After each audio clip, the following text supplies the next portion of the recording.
ये प्रजातंत्र है। प्रजातंत्र में हम प्रजा हैं, हमारा प्रोटोकॉल सबसे हाई है, हमारा दर्जा सबसे ऊपर है, और जो ये कहते हैं जो चाहो कर लो वो पब्लिक सर्वेंट है। अभी रोज हम महाकुंभ में देख रहे थे वीवीआईपी आ रहे हैं, फिल्म स्टार भी वीवीआईपी हैं। तो जब वीआईपी सब हैं तो सामान्य जनता की सरकार है, तो वीआईपी कहां से आ गए? हमारे पास वरिष्ठ वकील बैठे हैं, वो अपने संबोधन में बताएं कि भारत के संविधान में कहीं वीआईपी वीवीआईपी शब्द का प्रयोग है? आप देख रहे हैं खीरी.com। पत्रकार महासंघ का शपथ ग्रहण समारोह जिला पंचायत सभागार में एक सादे समारोह में संपन्न हुआ। इस मौके पर प्रोग्राम के मेहमान खास यूपी बार काउंसिल के पूर्व अध्यक्ष वर्तमान सदस्य अजय शुक्ला और अधिवक्ता संघ उत्तर प्रदेश के उपाध्यक्ष धर्मेंद्र सिंह सूर्यवंशी मौजूद रहे। प्रोग्राम में आए हुए मेहमानों ने अपने ख्यालात का इजहार किया।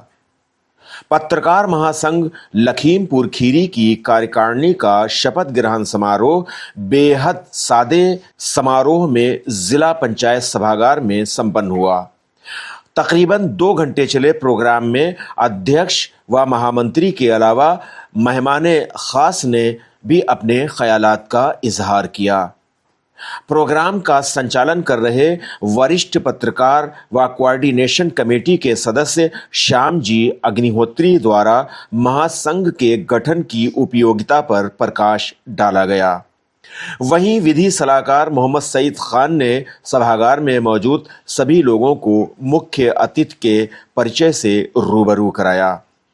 सबसे पहले प्रोग्राम के मेहमान खुसूसी अजय शुक्ला ने महासंघ के अध्यक्ष नंद कुमार मिश्रा और महामंत्री कमल मिश्रा को पद व गोपनीयता की शपथ दिलाई।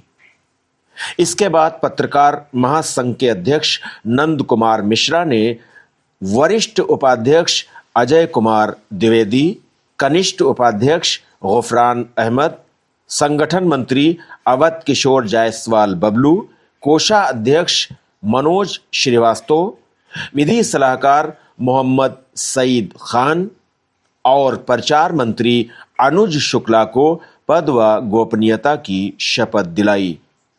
पत्रकार महासंघ के अध्यक्ष नंद कुमार मिश्रा के जरिए कार्यकारिणी सदस्य गोपाल सिंघल, शफीउल्ला, अखिलेश रस्तोगी, पवन जायसवाल, उमंग गुप्ता, अश्वनी वाजपेयी वगैरह को भी पद और गोपनीयता की शपथ दिलाई। मुख्य अतिथि ने अपने उद्बोधन में नई कार्यकारिणी को बधाई देते हुए कहा कि वर्तमान में पत्रकारिता किसी तपस्या से कम नहीं है। उन्होंने ये भी कहा कि पत्रकार ही वो व्यक्ति है जो किसी भी परिस्थिति में समाज की मदद को तैयार रहता है। वहीं महासंघ अध्यक्ष नंद कुमार मिश्रा ने अपने संबोधन में सभी पत्रकारों से अपील की कि पत्रकार हर हाल में एकजुट रहें। उन्होंने कहा कि पत्रकारिता सेवा धर्म के साथ साथ मदद करने का एक बेहतरीन जरिया है। प्रोग्राम के समापन अवसर पर पत्रकार महासंघ के महामंत्री कमल मिश्रा ने आए हुए मेहमानों और कार्यकारिणी सदस्यों पदाधिकारियों को धन्यवाद ज्ञापित करते हुए आभार व्यक्त किया। इस मौके पर पत्रकार महासंघ के कोऑर्डिनेटर वरिष्ठ पत्रकार ऋषभ त्यागी, वरिष्ठ पत्रकार विकास शुक्ला, अवनीश शुक्ला, दिलीप त्रिपाठी, संजय चौहान, विजय मिश्रा, राजीव मिश्रा, शिव कुमार गौड़, धर्मेश शुक्ला, राजेंद्र सिंह समेत बड़ी संख्या में पत्रकार मौजूद रहे। आपसे गुजारिश है कि आप खीरी.com को सब्सक्राइब करें। मैं नंद कुमार मिश्र सत्यनिष्ठा से शपथ लेता हूँ कि मैं पत्रकार महासंघ लखीमपुर खीरी के अध्यक्ष पद का निष्ठापूर्वक संचालन करूँगा और संगठन द्वारा स्थापित नीति एवं नियमों में सच्ची श्रद्धा रखूँगा तथा संगठन द्वारा निर्धारित किए गए दायित्वों पूरी निष्ठा एवं क्षमता से निर्वहन करूँगा। मैं नंद कुमार मिश्र ये शपथ लेता हूँ कि सदैव पत्रकार महासंघ लखीमपुर के सभी सम्मानित सदस्यों के हित में बिना किसी भेदभाव के कार्य करूँगा। बहुत बहुत बधाई हो। धन्यवाद, बहुत बहुत बधाई। आप लोग खड़े होकर अंतिम ऋषि का स्वागत करेंगे। आज से अंतिम का दायित्व स्वीकार कर लिया है। मैं कमल मिश्रा सत्य निष्ठा से शपथ लेता हूँ कि मैं पत्रकार महासंघ लखीमपुर खीरी के पद का निष्ठापूर्वक संचालन करूंगा और संगठन द्वारा स्थापित नीति एवं नियमों में सच्ची श्रद्धा रखूंगा तथा संगठन द्वारा निर्धारित किए गए दायित्वों को पूरी निष्ठा एवं क्षमता के साथ निर्वहन करूंगा। मैं कमल मिश्रा यह भी शपथ लेता हूं कि सदैव पत्रकार महासंघ लखीमपुर के सभी सम्मानित सदस्यों के हित में बिना किसी भेदभाव के कार्य करूंगा। बहुत बहुत धन्यवाद। आप सभी जानते हैं कि आज पत्रकारिता बहुत ही चुनौती से गुजर रही है। मैं करीब 60 साल से समाचार पत्र वितरण में भी लगा हूँ और मुझे ध्यान है कि तब प्रिंट मीडिया हुआ करता था, रेडियो से आकाशवाणी की खबरें मिला करती थी, बस 2 ही साधन थे, तीसरा कोई साधन नहीं था। तो मैं आपको बताऊं तो कि आप लोग काफी जूनियर हैं। जब 27 मई 64 को पंडित जवाहरलाल नेहरू प्रधानमंत्री तत्कालीन उनकी डेथ हुई तो सुबह बस स्टेशन पर इतनी भीड़ थी कि बस स्टेशन लेकर हियार धर्मशाला तक तिल रखने की जगह नहीं थी। उस समय 2 अखबार थे, एक नवजीवन, एक स्वतंत्र भारत। और मेरे फादर ने कहा कि नेहरू जी की डेथ हो गई है, तो उसमें नवजीवन 2500 आता था, उन्होंने 10,000 कर दिया था और वो भी जरा देर में खत्म हो गए थे। इतना ज़्यादा प्रिंट मीडिया की पॉपुलैरिटी थी कि लाल बहादुर शास्त्री जी की डेथ हो, चाहे उसके बाद इमरजेंसी हो, बांग्लादेश वार हो, बाबरी ढांचा विध्वंस हो, समय बदला, इंफॉर्मेशन टेक्नोलॉजी बदली और वो काफ़ी ज़्यादा विकसित हो गई। कार्यक्रमों के जो समाचार हैं तुरंत ढंग से मीडिया पर आने लगे, चैनल के माध्यम से, पोर्टल के माध्यम से, यूट्यूब के माध्यम से, और आज सबके हाथ में लेटेस्ट खबरें मोबाइल के जरिए मिलती रहती हैं। तो प्रिंट मीडिया का जो प्रचार प्रसार है उस पर असर पड़ना ही था। समय बदलता रहता है, लेकिन प्रिंट मीडिया फादर है, इलेक्ट्रॉनिक मीडिया उसका बेटा है, और उसके बाद यूट्यूब पोर्टल उसके बाद की पीढ़ी है। ये पीढ़ियाँ बदलती रहती हैं और समय समय पर इनका महत्व बढ़ता रहता है, लेकिन इससे कभी हमें चिंतित नहीं होना चाहिए। प्रिंट मीडिया आज भी सबसे आवश्यक है। हम जो उसमें लिख देते हैं वह ना तो नष्ट होता है, ना तो कभी मिटता है, वो इतिहास के पन्ने में दर्ज हो जाता है। आपकी आज की खबर को आप 50-60 साल बाद दे सकते हैं।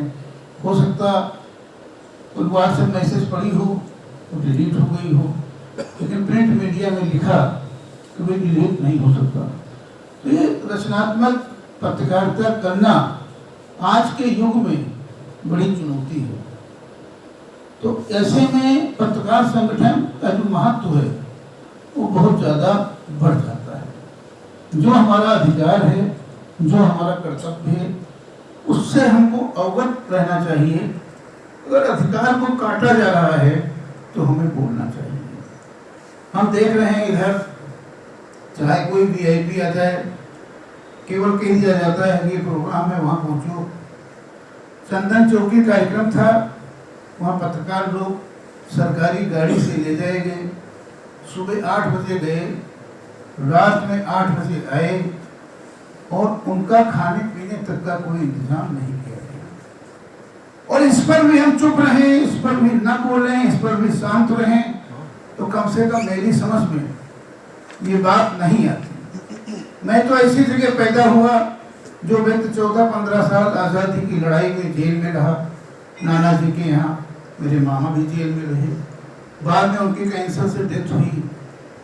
तो मुझे तो अजीब व गरीब लगता है कि आखिर जो सम्मान है पत्रकार का वो मिलना चाहिए और आप सबको इसके प्रति प्रयास भी करना चाहिए।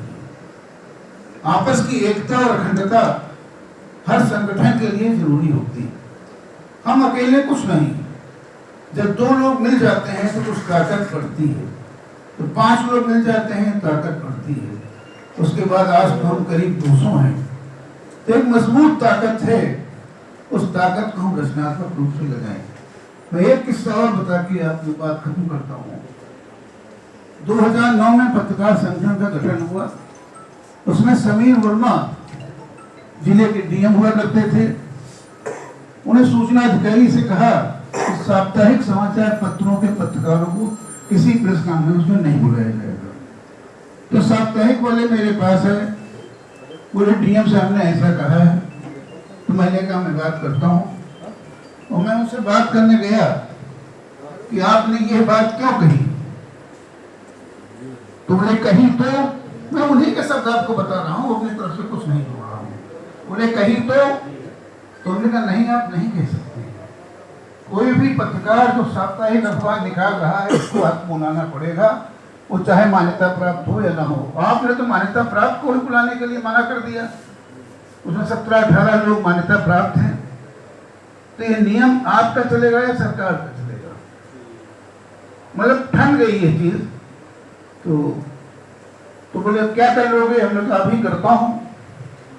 और आपको जान के ताज्जुब होगा, जो लोग उस समय थे, याद होगा उनको, उफरान जी संभवतः थे नहीं थे? जी थे दादा अम्बेडकर की गाड़ी भी चढ़ गए थे जी। तो मैंने पत्रकारों को बुलाया उसी समय।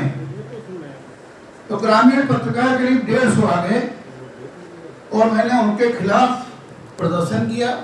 सड़क की तीनों जो मेन रोड्स हैं पट्टिकाएं बनाकर उनका विरोध किया। और डीएम साहब की आंखों में आंसू आ गए।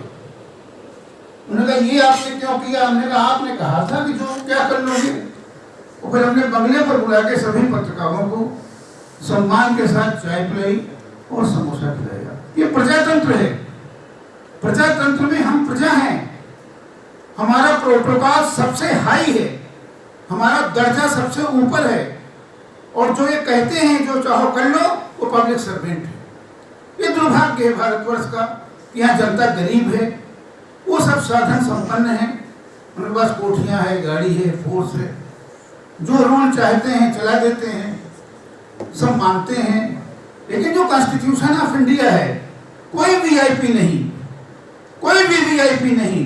अभी रोज हम महाकुंभ में देख रहे थे वीवीआईपी आ रहे हैं, फिल्म स्टार भी वीवीआईपी हैं। तो जब वीआईपी सब हैं तो सामान्य जनता की सरकार है, तो वीआईपी कहाँ से आ गए?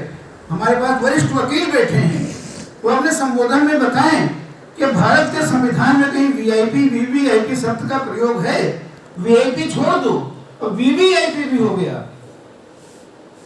व्यवस्था ये है कि जिसके पास जो पद होगा, जैसे प्रधानमंत्री का पद है, मुख्यमंत्री का पद है, मंत्री का पद है, विधायक का पद है, तो जो सुरक्षा अनुमान्य है, जो सुरक्षा अनुमान्य है, वो सुरक्षा उनको मिलेगी। बात सुरक्षा की है, बात वीआईपी वीवीआईपी की नहीं है। तो जिस सिस्टम के खिलाफ हमारे बुजुर्ग लड़े थे, जिस सिस्टम के खिलाफ अपनी जान की आहुति दी है, जिस सिस्टम के खिलाफ बेंत खाए थे, जेल काटी थी, फांसी के फंदे पर चढ़े थे, आज वही सिस्टम हावी है। यह पत्रकार की जिम्मेदारी है कि इस पर विचार करे कि आखिर लोकतंत्र है या तंत्र लोक है। सबसे गंभीर बात ये हो गई है, आप सब लोग समझदार हैं, मेरी मंशा समझ गए होंगे। अपने को कमजोर मत करो, आपस में टीका टिप्पणी बंद करो, आपस में चुगलखोरी बंद हो, एक दूसरे की बात मिर्च तेल लगा के मत बताओ, एक रहो, एक में ही ताकत है। और एक आप रहेंगे तो आपकी जायज बात को कोई नहीं काट सकता। हम नाजायज बात करने नहीं जा रहे हैं, लेकिन जायज बात कहने जा रहे हैं तो उसको तो मानना ही होगा। तो इसी के साथ मैं अपनी बात खत्म करता हूँ। आपने देखा होगा पहले भी एमएलए होते थे, पहले भी एमपी होते थे, पहले भी मंत्री होते थे, एक एक पत्रकार बाय नेम जानते थे। आज क्या स्थिति हो गई है, ये किसी से छिपी नहीं है। आज प्रेस कॉन्फ्रेंस विलुप्त हो गई है। आप बताइए, 8 विधायक हैं, बीते 8 साल हो गए हैं उत्तर प्रदेश सरकार को, कितनी बार प्रेस कॉन्फ्रेंस, रोज प्रेस कॉन्फ्रेंस होती थी, अक्सर करते थे नेता लोग। अब पुराने संसद सदस्य देख लीजिए, अपने जिले के पुराने मंत्री देख लीजिए। अब मंत्री आते हैं, चले जाते हैं, सब कुछ करते हैं, लेकिन प्रेस कॉन्फ्रेंस नहीं करते। लखनऊ मंडल की कमिश्नर 20 बार लखनऊ लखीमपुर खीरी में आ चुकी हैं, 50 कार्यक्रम कर चुके हैं, लेकिन प्रेस कॉन्फ्रेंस आज तक नहीं की।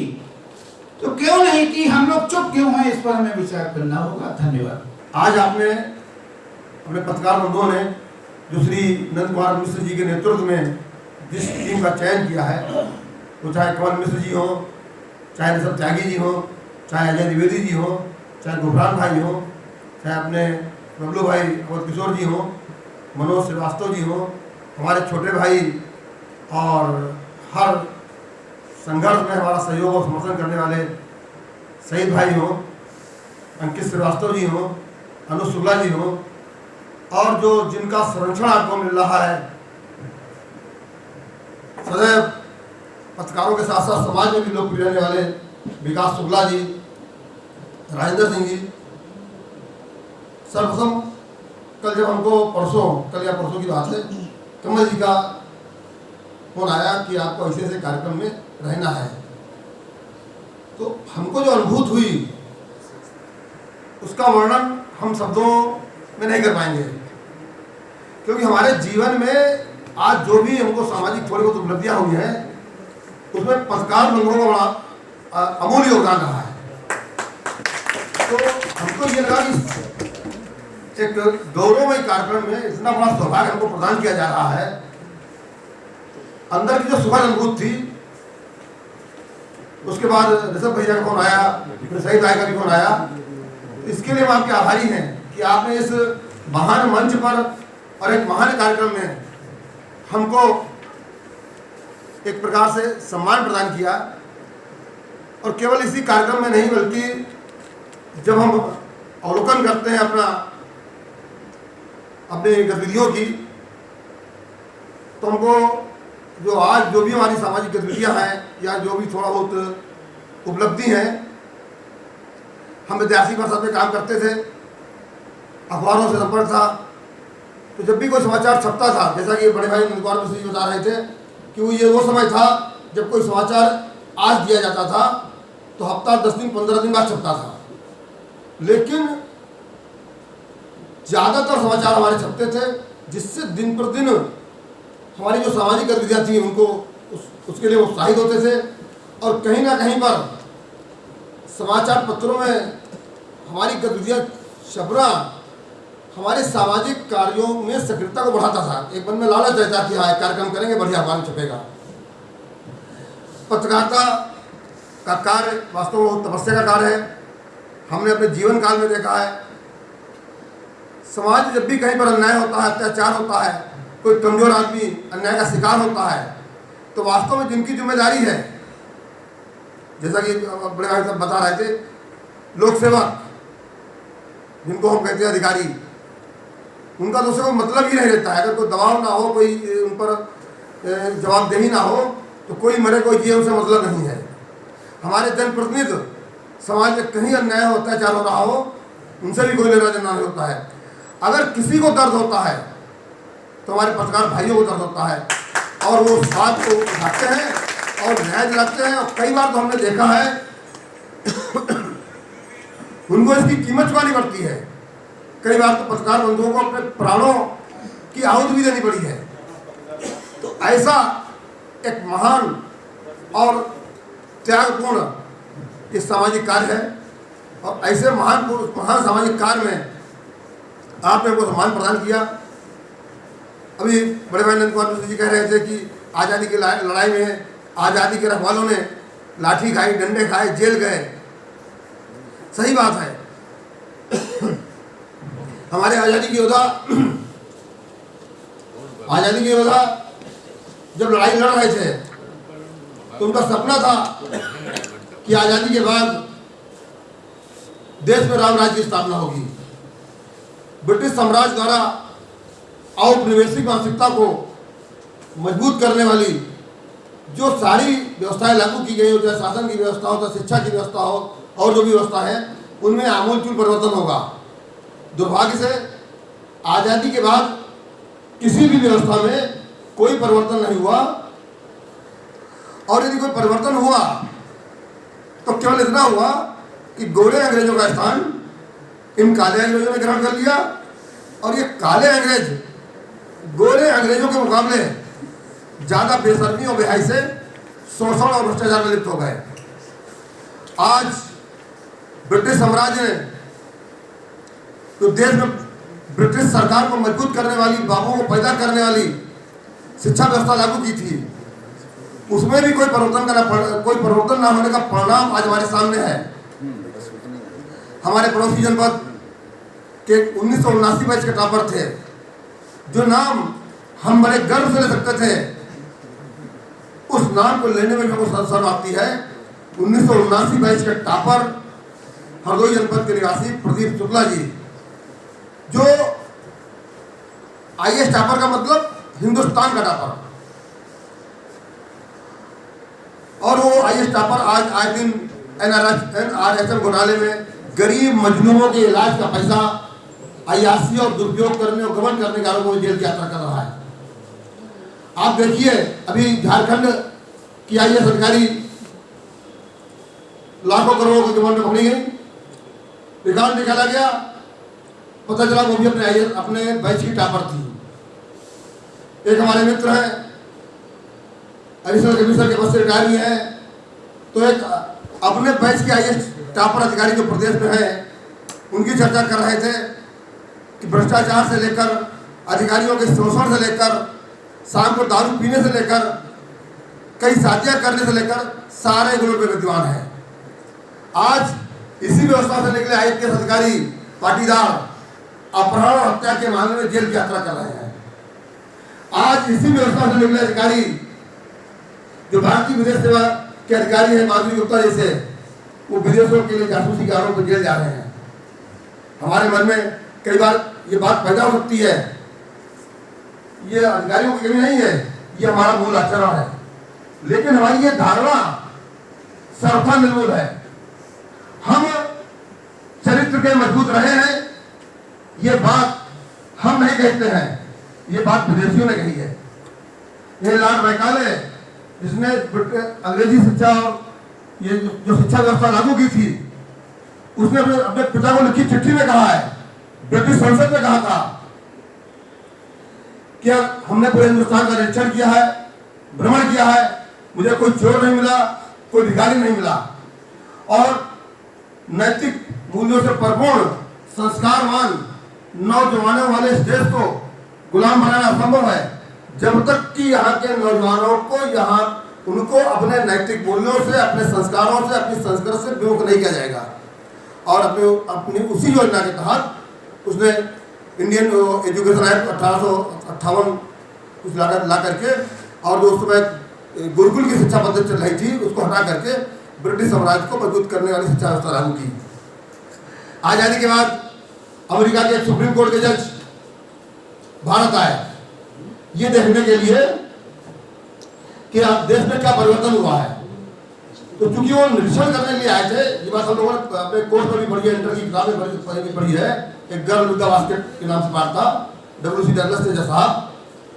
तो वो पैसेंजर ट्रेन से यात्रा कर रहे थे, इसलिए कि सबसे बातचीत करें और देखें, अपना अनुभव लें कि क्या परिवर्तन हुआ है। तो जहाँ ट्रेन रुकती थी, पैसेंजर ट्रेन थी, हर स्टेशन पर उतर जाते थे, और जो थोड़ी बहुत अंग्रेजी जानता था उससे बातचीत करके और माहौल को जानने की कोशिश करते थे। एक स्टेशन पर ट्रेन रुकी, उस स्टेशन पर कुछ बच्चे जो पाकिस्तान से आए शरणार्थियों के बच्चे थे। पाकिस्तान से कोई सामान लेकर आना बड़ा कठिन काम था, जान बचाकर आना ही बड़ी बात थी। कुछ लोग तो रास्ते मारे गए थे, तो बड़ी बात मुश्किल तमाम यहाँ आ पाए थे। वो लोग सड़क के किनारे रहकर अपना जीवन यापन कर रहे थे, तो बच्चे टोकरी पंखा वगैरह बेच रहे थे। जज साहब ने सारे बच्चों का सामान उदारतापूर्वक खरीदा, अधिकांश बच्चों का, और जब उनके पास पूरा जगह भर गई तब तक एक 12 साल की लड़की जो देखने में बहुत सुंदर थी लेकिन बॉडी लैंग्वेज से लग रही थी कुपोषण का शिकार है, फटे हुए कपड़े पहने हुई थी, उसने भी विनय की मुद्रा में कहा कि मेरी भी टोकरी खरीद लो। जज साहब के पास चूंकि रखने के लिए जगह नहीं बची थी, उनके हाथ में 12 पैसे थे, तो सहानुभूति में 12 पैसे उन्होंने उस लड़की की टोकरी में डाल दिए। तो उस लड़की ने बड़ी विनम्रतापूर्वक कहा कि अगर आपको हमसे कोई सहानुभूत है तो आप हमारा सामान ले लें, बिना पैसे के हम कोई बिना किसी कार्य के, बिना किसी लेन देन के हम पैसे नहीं लेते हैं। ये बात जज साहब ने अपने अनुभव में लिखी है और ये बात अगर हम देखें तो आज दिन दिखाई पड़ती है। बात को ज़्यादा लंबे ना करते हुए, अभी सोशल मीडिया पर एक छपा था अनुभव कि टी.एन. शेषन साहब, हम सभी लोग परिचित होंगे, अपने परिवार के साथ यात्रा कर रहे थे। रास्ते में जंगल में एक जगह उनकी पत्नी ने गाड़ी रुकवाई और अपने गनर से कहा कि जो पेड़ पर 2 घोंसले लगे चिड़ियों के, ये तोड़ लाओ। वहाँ एक 17 साल का चरवाहा जो जानवर चला रहा था, 17 साल का लड़का था, उसको गनर ने बुलाया और कहा जाओ 2 घोंसले तोड़ के लाकर दुआ करके। उस गनर ने मना कर दिया, तो चरवाहे ने मना कर दिया। तो मैडम ने कहा हम तुमको 10 रुपये देंगे और तुम ये घोंसले लाकर दुआ करके, तो भी चरवाहे ने मना कर दिया। फिर मैडम ने कहा हम तुमको 50 रुपये देंगे और तुम ये जो है घोंसले लाकर दुआ करके, तब भी चरवाहे ने मना कर दिया। तब गनर ने धमकाया उसको कि जानते नहीं कौन है ये, जज साहब हैं, कहना नहीं मानोगे जेल चले जाओगे। इस पर वो 17 साल के चरवाहे ने, चरवाहा मतलब अनपढ़ अशिक्षित, ने जो बात कही, उस बात को सुनकर टी.एन. शेषन साहब के पैर के नीचे की जमीन खिसक गई। उसने कहा मैडम असली बात यह है कि आप जिन घोंसलों को तोड़कर लाकर देने को कह रही हैं, उनकी चिड़िया अपने बच्चों के लिए दाने की व्यवस्था गई होंगी। शाम को जब आएंगी और अपने बच्चे नहीं पाएंगी तो वो तड़पेंगी, और ये पाप मैं किसी कीमत पर नहीं कर सकता हूँ। ये सुनकर शेषन साहब को लगा कि जो एक महान IAS अधिकारी थे, उनकी महानता में कोई किसी प्रकार का कोई विवाद नहीं है। उनको लगा मेरी IAS की डिग्री बेकार है, मेरी जीवन की सारी उपलब्धियां बेकार है, आखिर ये संवेदनशीलता इतना पढ़ लिखने के बाद मेरे मन में क्यों नहीं आई। एक आखिरी बात बताकर अपनी बात समाप्त करेंगे। 1955 में डाकू मान सिंह का आतंक था। डाकू मान सिंह ने आगरा के एक सेठ को चिट्ठी लिखी कि फला तारीख को फला समय आपके यहाँ नगदी डालने आएंगे। कप्तान साहब छुट्टी लेकर भाग गए। डाकू मान सिंह नियत समय और नियत तारीख पर सेठ जी क्या पहुंच गया। सेठ जी डाकू मान सिंह को बाहर वाले कमरे में मिल गए और मकान की सारी चाबियां देते हुए कहा कि तुम जो चाहो ले लो, केवल एक निवेदन है कि मेरे 4 जवान लड़कियां हैं, इनसे कोई दुर्व्यवहार ना हो। मान सिंह ने कहा सेठ जी आप निश्चित रहें, हम केवल धन लूटते हैं, किसी की इज्जत पर हाथ नहीं डालते हैं। डकैती के दौरान किसी एक डकैत ने किसी लड़की से दुर्व्यवहार कर दिया। उस लड़की ने हल्ला मचाया। डाकू मान सिंह ने तुरंत पूरा अपना गिरोह इकट्ठा किया और लड़की को बुलाया और कहा बताओ बेटी, इसमें से किस व्यक्ति ने तुम्हारे साथ दुर्व्यवहार किया है। और जिस व्यक्ति की ओर उस बच्ची ने इशारा किया, डाकू मान सिंह ने उसको तुरंत गोली मारी। सेठ जी को लूटा हुआ सामान वापस किया और अपने साथी की लाश को लाद कर वापस चला गया। ये हमारे डकैतों का कैरेक्टर था। आज हम पत्रकार समाज से जुड़े हुए हैं, जो महान तपस्या का कार्य है। हमने कई पत्रकार साथियों ने कई आहुतियाँ दी है और इसी हमारा सौभाग्य है, हम अपने पत्रकार साथियों के लिए कह रहे हैं हमारा, कि हम ऐसे महान सेवा कार्य में जुड़े हुए हैं। ईश्वर की कृपा से इस सेवा करने का सौभाग्य मिलता है और आपने जो कमेटी गठित की है, निश्चित तौर पर वो आपकी आशाओं और आकांक्षाओं पर खरा उतरेगी और आपकी गरिमा को बढ़ाने का कार्य करेगी। एक बार पुनः आप सभी पदाधिकारियों के सभी पत्रकार बंधुओं के प्रति हृदय से आभार व्यक्त करते हुए कि आपने हमें सौभाग्य प्रदान किया, हम आपके बहुत आभारी हैं। धन्यवाद। भारत माता की जय।